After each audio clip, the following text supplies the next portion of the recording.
Salut tout le monde, c'est Quentin. Aujourd'hui, on se retrouve pour faire une tier list à partir de vos smartphones préférés.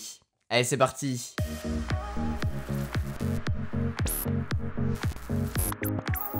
Il y a de ça quelques jours, je vous ai demandé sur Twitter et Instagram votre top 3 de vos smartphones préférés. Vous étiez très nombreux à répondre à l'appel et j'ai passé une bonne matinée à tout trier. Je crois qu'en tout il y avait plus d'une soixantaine de smartphones cités et parmi ces 60 smartphones, j'ai du coup récupéré ceux qui étaient cités le plus de fois parmi vos smartphones préférés. J'en ai sélectionné au final 24 et les voilà. Parmi ces smartphones, il y en a que j'ai testé, d'autres non, donc ça va être intéressant de voir quel classement je vais leur donner ou non par rapport à ce que j'ai entendu aussi et pu lire. Sachez toutefois que ce genre de concept c'est vraiment méga subjectif, donc vous allez être beaucoup à être déçus par rapport à ce que je vais dire. Pour beaucoup ça va être vraiment mon expérience, mon affinité par rapport à un smartphone, donc c'est pour ça que je vous invite vraiment à participer, à le faire de votre côté et à me le partager. Cette tier list, ces 24 smartphones sont juste devant moi. Vous voyez qu'il y a beaucoup de Apple, il y a beaucoup de Samsung, parce que c'est globalement ce que vous utilisez le plus. Donc je vais pas tous les faire hein, mais on a vraiment de l'iPhone, je crois l'iPhone 10R au dernier iPhone 11 Pro. Et pareil chez Samsung, vous étiez nombreux à me citer presque toute la gamme Galaxy A, 71, 80, 50 etc. Mais ceux qui sont restés, ça va être les fleurons, globalement les derniers smartphones qui sont sortis parce que c'est aussi votre coup de cœur. Mais on a aussi des reliques comme le fameux 3310. Hein. Le 3310 a fait son apparition dans la sélection, je sais même pas comment. Commençons par le commencement, on va faire un mode aléatoire, on va dire l'iPhone 11. Allez, partons sur l'iPhone 11. Moi ce que j'aime beaucoup avec ce smartphone, c'est qu'il y a plein de coloris différents. C'est un smartphone premium, haut de gamme, mais qui reste quand même très abordable. Je vous en ai fait une vidéo, donc vous allez pouvoir la retrouver ici. De toute façon, toutes mes vidéos seront dans la description, comme ça si jamais vous voulez faire un second avis, vous pouvez y aller. Donc moi, ce smartphone, je le mettrais dans sous-côté, parce qu'il y a peu de smartphones qui au final ont ce rapport qualité-prix et il est trop négligé je trouve. Donc sous-côté pour celui-ci. J'ai bien envie de faire Samsung là, avec le Galaxy Fold. Ça c'est vraiment... alors, déjà c'est un smartphone très controversé parce que c'est un nouveau concept, c'est une nouvelle manière d'utiliser son smartphone. Moi pour celui-là, je pense que je vais mettre OK. Parce que c'est un excellent smartphone, hein, détrompez-vous, si vous n'avez pas vu ma vidéo dessus, moi j'ai adoré l'utiliser pendant plus d'un mois, je crois, presque deux mois. C'est un excellent smartphone, mais pas encore assez bon pour être partagé au grand public. Le Note 10 et le Note 10 Plus, je vais les mettre en sous-côté parce que là encore une fois, je pense que c'est l'un de mes smartphones préférés chez Samsung. Il est excellent, un stylet qui ne sert pas à grand chose, en tout cas de mon côté. Mais j'adore le smartphone, j'adore le form factor, même s'il est un petit peu grand à mon goût. Le coloris est juste incroyable, donc c'est sous-côté. Enchaînons avec le Galaxy Z Flip, là c'est pareil, j'hésite soit sous-côté, soit incroyable. C'est mon smartphone préféré sous Android je pense, ces derniers temps. Non, ah c'est compliqué. Peut-être pas sous Android, mais en tout cas chez Samsung c'est mon smartphone préféré. J'ai adoré le tester et d'ailleurs c'est un smartphone que j'ai acheté et que j'ai encore aujourd'hui. Peut-être que je le revendrai, peut-être pas, mais j'adore ce smartphone. Donc là c'est sûr qu'il est sous-côté, peut-être incroyable parce que j'adore l'utilisation qu'on peut en avoir.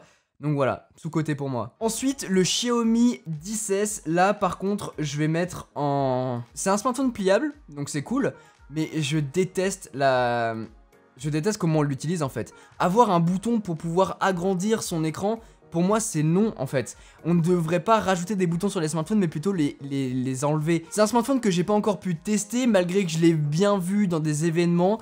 Mais d'après tout ce que j'ai pu lire, pour moi c'est non. Passons maintenant sur le Huawei P40. Là je vais le mettre OK parce que c'est un excellent smartphone. Là encore que j'ai pas testé, mais tout ce qui est Huawei P30 Pro, tout ce qui va être Huawei Mate 30 Pro, c'est des smartphones excellents. Et à chaque fois par exemple qu'on regarde mes comparatifs photos par exemple avec des smartphones Huawei, c'est en général eux qui remportent la bataille tellement c'est des smartphones excellents. Pourquoi je l'ai mis dans OK? Parce qu'aujourd'hui on n'a pas une expérience qui va convenir à tout le monde étant donné qu'on n'a pas le Google Play Store dessus et c'est méga handicapant. Je vous en parle dans ma vidéo du coup sur le Huawei Mate 30 Pro que je vous invite à voir. On va un peu parler de mon expérience par rapport à ça.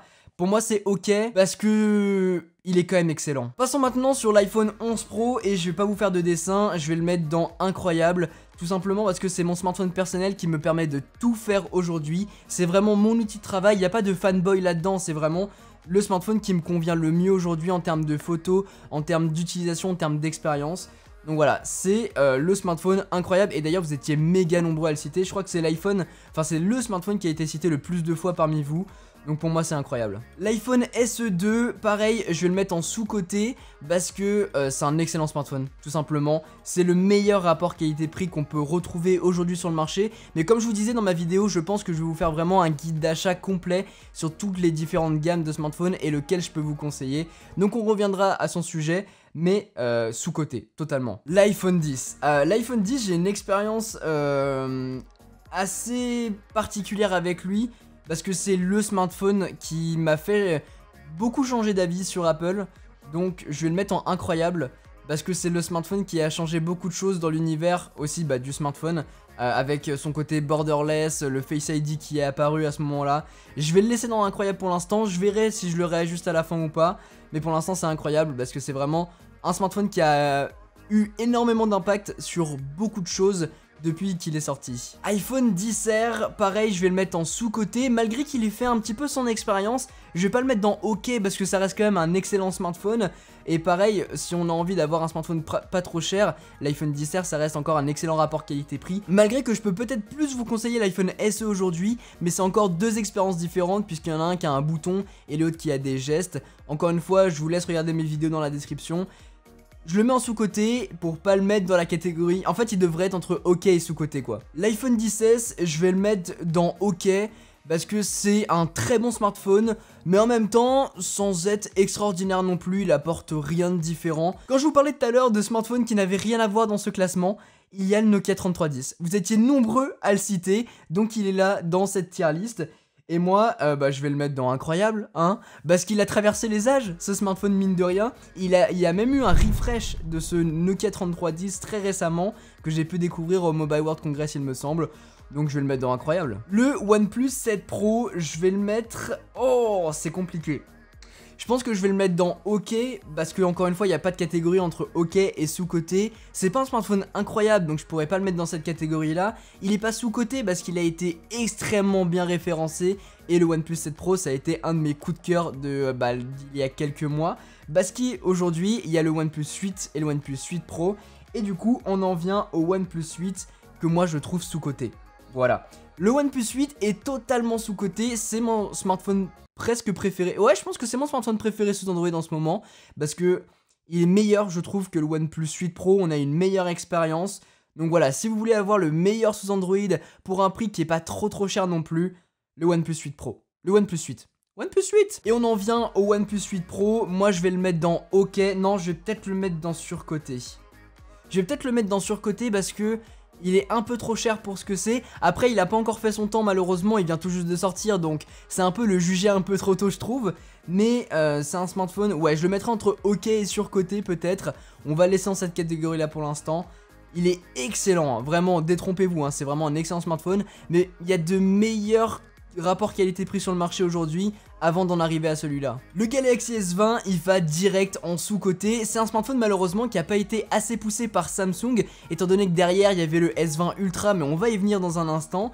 Le S20, il embarque tout ce qu'il y a de meilleur chez Samsung aujourd'hui et ça marche parfaitement bien. Je pense qu'il faut vraiment que je vous sorte une vidéo sur le S20 parce que j'ai beaucoup de choses à vous dire dessus. Et c'est vraiment un smartphone sous-côté. Passons directement au Galaxy S20 Ultra, je le mets en surcoté, totalement surcoté. C'est pas un nom parce que c'est quand même un très bon smartphone qui apporte des technologies. C'est une grosse fiche technique pour au final une expérience qui a été, qui est moins bonne. C'est une expérience qui est moins bonne et c'est pour ça que moi c'est totalement un smartphone surcoté. Si ce n'est non, mais ça reste quand même un très bon smartphone, mais qui est trop cher. Donc est surcoté. Le Oppo Find X, je vais le mettre dans OK. OK, peut-être sous-côté. Non, OK, je vais le mettre dans OK parce que c'est un smartphone là encore une fois qui a apporté une toute nouvelle technologie avec la caméra pop-up. C'était une toute nouvelle expérience et je pense encore aujourd'hui que c'est la meilleure intégration d'une caméra pop-up où on avait vraiment tout le corps qui pouvait se déplacer.